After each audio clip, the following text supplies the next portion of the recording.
Atlanta Food Service Expo. We're going to start the day off with Smita Dea. And she's going to be doing homemade paneer cheese. Paneer cheese.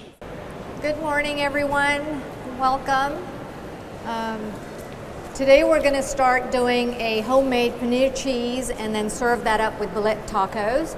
But let me also introduce to you Ulrike Ackerman. Hi. She's my chef today that's going to help me out and being brave today to work with me, and I'm super, super excited. Today's recipe is going to be from page 197 and 199 of my cookbook. I just released the cookbook last week and we did our first signing at Sparkle Anew You. See Jacinta Harb in the audience. I'm super excited about that. So let's go ahead and get started. How many of you have made paneer at home? Homemade cheese? No? All right. Just a little bit about homemade cheese. Paneer is also otherwise known as cottage cheese. It is a wonder food. It is rich in protein and it's very low on fat. It is Ayurvedic in a lot of ways, and by Ayurvedic I mean it has the sattvic properties to it. Means it is very natural in its form. There are no additives and no preservatives. So it is in rhythm with the nature, basically, is what it is. And so let's go ahead and start, because the milk is going to have to be boiled. I'm just going to go ahead and start.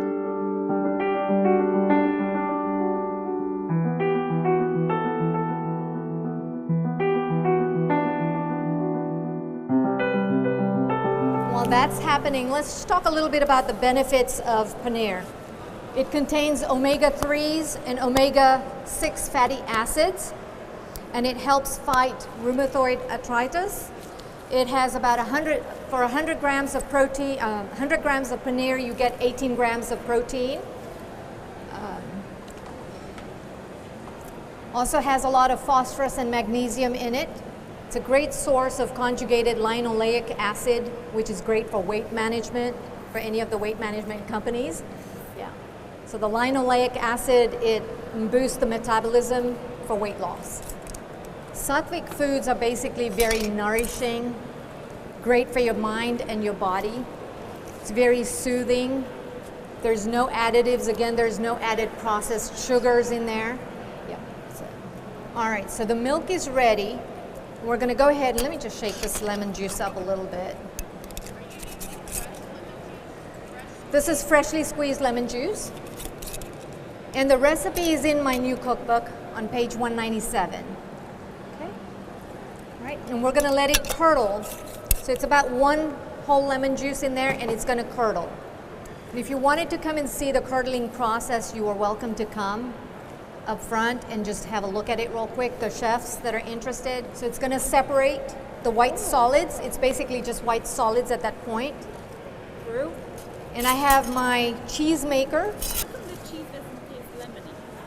It doesn't taste lemon because it's a fermentation process. It's, yeah. Okay. Yeah. It's just 2 ingredients, just lemon and milk.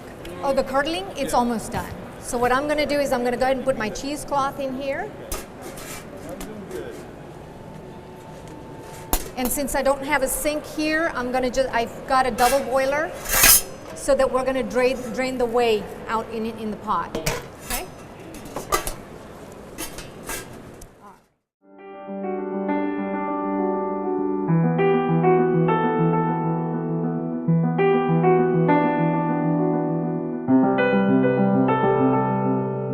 The cheddar cheese is aged process. Okay, It's an aging process. This is not an where it aging process. This is, you get to eat the cheese immediately. Okay. Yeah. So that's where it gets its flavor from, how much it ages? Mm-hmm. Okay, Yeah. I didn't know that. Now, so this is the process that you do for the plain cheese, but we're going to add some herbs to it. How do you make an herbaceous cheese? So I've got some, these are sweet chili peppers. Just go ahead and add a few in the milk. I've got some cilantro. I'm going to go ahead and add some cilantro to it. And let's spice it up a little bit. Let's add some jalapeno, chopped jalapeno in here. Okay? Spicy. Yeah. I got some black pepper. I'm just going to Sprinkle a pinch of black pepper in there. This one some cheese that would be good for If you pizza. want some salt in your cheese, just a sprinkle of some salt. You can go ahead and stir that up. Okay. And then I also have a weight right here. So what I'm going to do is I'm just going to go ahead and put this in and just weigh the cheese down. Okay. Right, so if you were just cooking this just for yourself, right? Mm-hmm. Would you still weigh it down, or would you not? You want to weigh it down because you want to make sure all the water, the milk, the whey is out. Okay, it's all going to be drained in here, but that doesn't mean that we're going to waste the water. The water has thiamine, it has vitamin B12, it has riboflavin, it has calcium. So if you're making your soups and your stews, if you're making your meats, make sure you use that same water because it's full of nutrients at that point. So we have sampling of some cheese right here. This is very spicy. I have a medium flavored cheese right here, and then we also have a plain cheese right here. So while this is just setting, and I'll take it out in just a few minutes, we're gonna start making the taco stuff. So we're gonna saute the paneer, and then we're gonna do the taco ingredients. So we're going to use a plain olive oil for the cheese. Okay, so for the paneer, we've cubed the cheese into small cubes for the tacos. Okay, and then we just lightly dusted it with some cornstarch. Okay, that way it doesn't fall apart.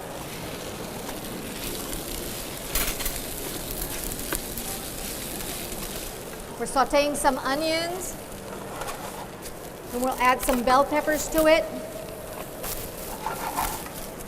I've got some mixed bell peppers in here, orange, red, and green. So we roasted some corn this morning. It's fresh yellow corn that's roasted. We're going to add the paneer to the taco mix, the vegetables. For the salsa, we have some tomatoes, Roma tomatoes. Got some red onions, just a hint of salt. And some lime juice.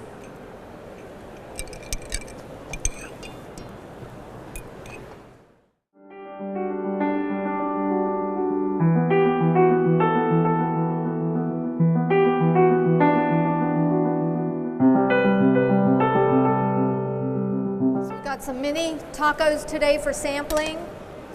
Got some lettuce that goes in there. And then we'll do some paneer tacos.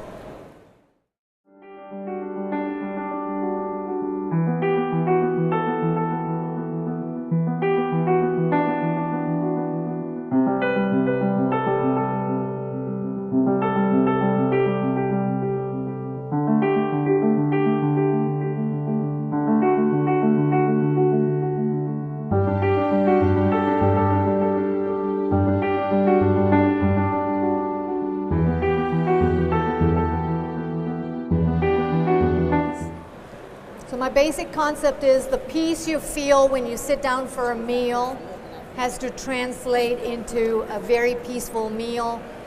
Your mind and body connection, and the food that you prepare has to be prepared with love and care.